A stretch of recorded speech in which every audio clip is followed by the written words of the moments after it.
Just received a call a while ago from Shay Miller. She was asking for a little bit of help with her husband, Justin. Sounds like a guy that we probably need to get off the street. She gave me a little description of him, what he may be driving. He does have a warrant, so we're going to be looking for him and basically putting him where he belongs. There he is. It wasn't the first time police responded to a call involving Justin Miller. Justin grew up in Parkville, Missouri. As a young boy, he was confident and worked hard in his family's lawn care business. My upbringing was awesome. Very loving parents. Our whole life revolved around the family business. The motto was work hard, play hard, and that's what we did. However, once he hit middle school, something shifted. I started becoming a pretty insecure person through sports and everything else when I wasn't the best. And just not feeling like you're good enough, disappointing people. Justin discovered alcohol gave him the confidence he lacked. By high school, drinking wasn't enough, so he started using drugs that eventually led to a meth addiction.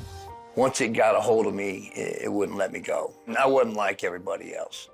I took everything and I did it to excess. He went to rehab several times. However, for Justin, it wasn't about getting help for his addiction. I still had pride like you wouldn't believe. I could actually quit long enough on the hard stuff to get everybody back in my good graces so I could go run off and do it again. And he did. Justin stole from his family and friends to support his habit and eventually got into drug dealing.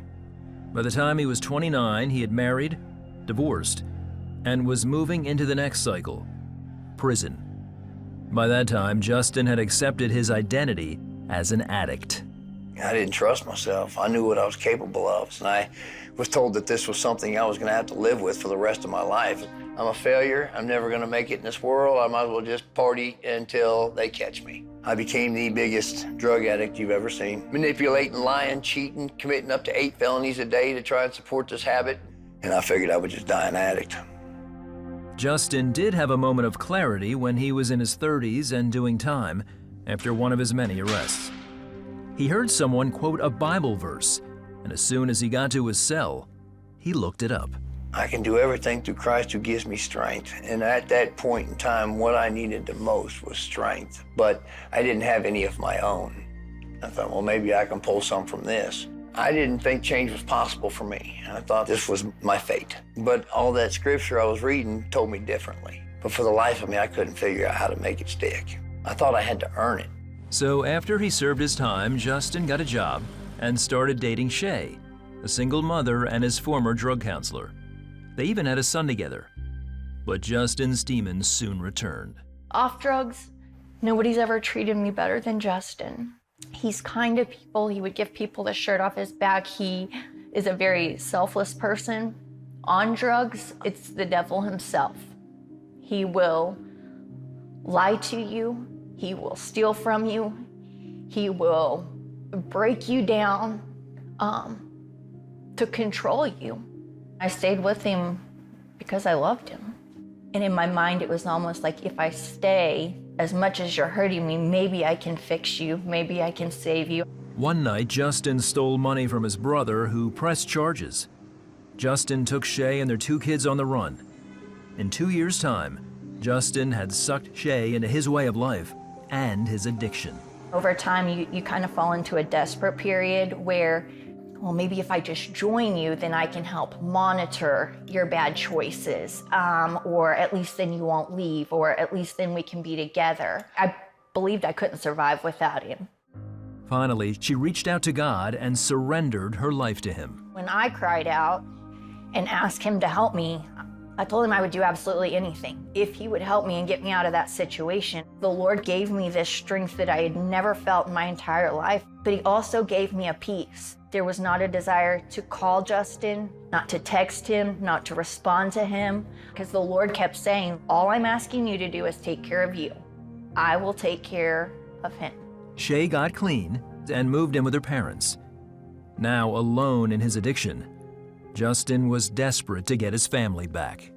I knew I was beat. I knew that I had no control over this girl anymore because she said it's in God's hands, and I know how God works, and I knew that I couldn't manipulate her any longer, so I lost it. I just started crying. I remember hitting my knees. There was this one text message that Justin had sent, "What do I need to do?" And the Lord said, "All you respond is John 3:16 Ministries." And so I did.